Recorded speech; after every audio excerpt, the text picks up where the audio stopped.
Hasil survei terbaru dari Politika Research and Consulting September 2023 di Jawa Timur setelah deklarasi Anies dan Cak Imin menunjukkan, elektabilitas Ganjar Pranowo masih berada di posisi teratas dalam simulasi 3 nama dengan raihan suara 40,4%. Hasil suara untuk Ganjar Pranowo itu mengungguli bakal capres lainnya, yakni Prabowo Subianto dengan 32,3%, diikuti Anies Baswedan di posisi ketiga dengan 18,3%. Di luar 3 nama atau di luar 3 poros ini. Survei yang kami lakukan menunjukkan bahwa Ganjar Pranowo masih mengungguli 2 di antaranya. Pertama Prabowo Subianto dan Anies Baswedan. Sementara yang belum menyatakan pendapatnya atau mungkin merahasiakan di angka 9%. Angka 9% ini mirip sekali dengan angka survei nasional kami di bulan Agustus sekitar 8,7%. Artinya sudah sedikit sekali pemilih yang belum menyatakan pilihannya. Ya. Nah, alangkah baiknya kemudian kalau kita cek apa yang terjadi pasca pasangan Amin ini dideklarasikan. Ini akan kelihatan di dalam tren survei sejak April ke September 2023. Next. Nah, inilah tren elektabilitas capres 3 nama yang kami temukan di dalam survei di Jawa Timur. Dari bulan April, Ganjar Pranowo itu masih stabil di angka 40%. Ya, nyaris tidak berubah. Ya, angka 0,4 ini tidak signifikan mempengaruhi proses perubahan. Sementara Prabowo, meskipun unggul di peringkat kedua, terjadi penurunan setidaknya di angka 8,2%, dari 40,5 ke 32,3%. Sementara Anies Baswedan yang di bulan April itu di angka 14% menjadi 18,3%. Dalam waktu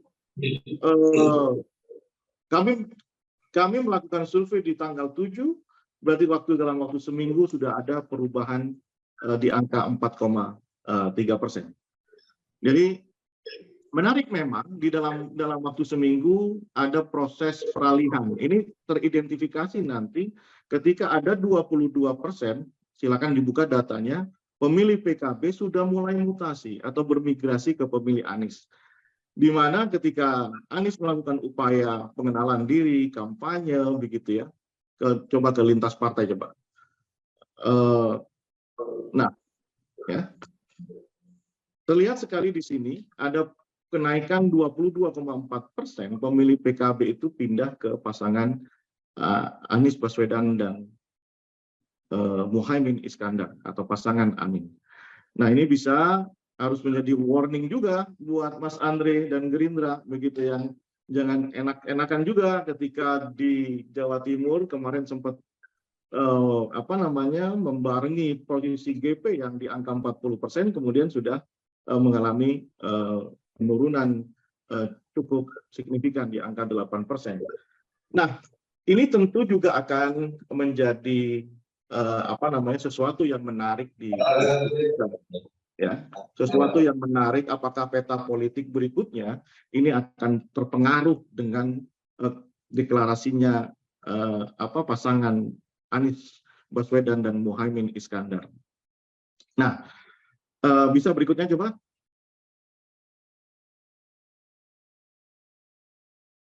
Nah, ini kita coba, kalau tadi adalah calon presiden, kita coba menguji calon wakil presiden dengan simulasi 7 nama. Menarik adalah nama Erick Thohir dan Ridwan Kamil itu unggul ya di dalam margin error dengan Muhaimin Iskandar. Jadi sekali lagi melihat Muhaimin ini yang dipilih sama Anies Baswedan, rupanya memang bukan menjadi, kalau paling tidak dari data ini menunjukkan, bukan karena variabel elektabilitas personalnya, tapi karena partai PKB-nya, Jawa Timurnya, dan mungkin juga yang pasti adalah Nahdlatul Ulama-nya, begitu. Karena terlihat dari secara elektabilitas nasional, Muhaimin hanya di angka 4-5%, Sementara di Jawa Timur pun bukan yang paling unggul di antara nama-nama calon wakil presiden lainnya. Next.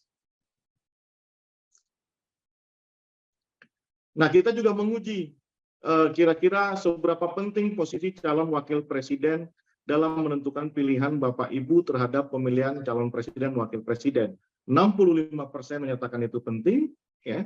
Kemudian yang menyatakan tidak penting hanya 8,8%. Artinya memang orang Jawa Timur itu benar-benar merasa ingin ada perwakilan di dalam konsultasi Pilpres mendatang.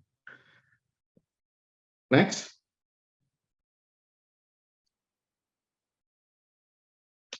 Nah, kita coba juga melakukan simulasi dengan kajian yang kita miliki di kantor PRC. Kita mensimulasikan misalnya Ganjar Pranowo, Ridwan Kamil, kemudian Prabowo Subianto dengan Erick Thohir, Anies Baswedan dengan Muhaimin Iskandar. Ini relatif tidak banyak berubah, ya. Ganjar tetap di angka 40%, Prabowo di angka 30%, Anies di angka 18%, dan yang belum memutuskan dan undecided voters-nya itu ada di angka 10%, gitu ya.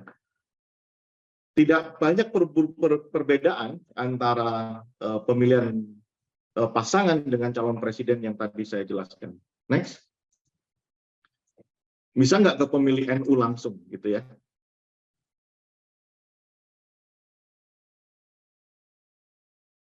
Nah, di sini selama ini memang dominasi pemilih Nahdlatul Ulama itu kan masih didominasi oleh Ganjar Pranowo dan Prabowo Subianto. Dengan masuknya Muhaimin Iskandar, terlihat bahwa PKB sudah 22,4% pemilih PKB sudah mulai bermutasi, bermigrasi ke pasangan Amin, dan di NU ini menjadi dominasi yang harus direbut oleh 3 pasangan yang lainnya. Di sini terlihat bahwa Anies Baswedan meraih 19,3%, Ganjar 38,6%, Prabowo Subianto di 33,9%. Nah, ini akan menjadi sesuatu yang menarik, di mana ketika proses penentuan wakilnya tadi dikatakan sangat penting, maka apakah PDIP akan terus melirik Jawa Timur sebagai calon figur di Jawa Timur untuk menjadi wakilnya Ganjar, atau sudah melepas Jawa Timur karena dianggap sudah kuat? Prabowo Subianto dengan pindahnya Muhaimin Iskandar ke Anies Baswedan harus menutupi, ya, kehilangan suaranya di sana, atau mencari pasangan seperti Gibran misalnya di Jawa Tengah, ya kan? Karena kami juga melakukan survei di Jawa Tengah, memang itu kekuatan Ganjar sangat dominan. Apakah Prabowo akan mencari wakil di Jawa Tengah atau kembali mencari wakil di Jawa Timur? Ataukah apakah kemudian GP yang sudah kuat di Jawa Timur, kuat di Jawa Tengah, harus mencari wakilnya di Jawa Barat? Saya kira itu nanti akan banyak menjadi diskusi antara Cak Sarmuji, antara Gus Jazilul, Mas Guntur, kemudian Mas Andre, Bang Andre, termasuk peneliti BRIN kita Mas Warsito. Saya pikir itulah pemaparan dari temuan survei yang kita lakukan, dan saya berharap ada diskusi sehingga ini benar-benar menjadi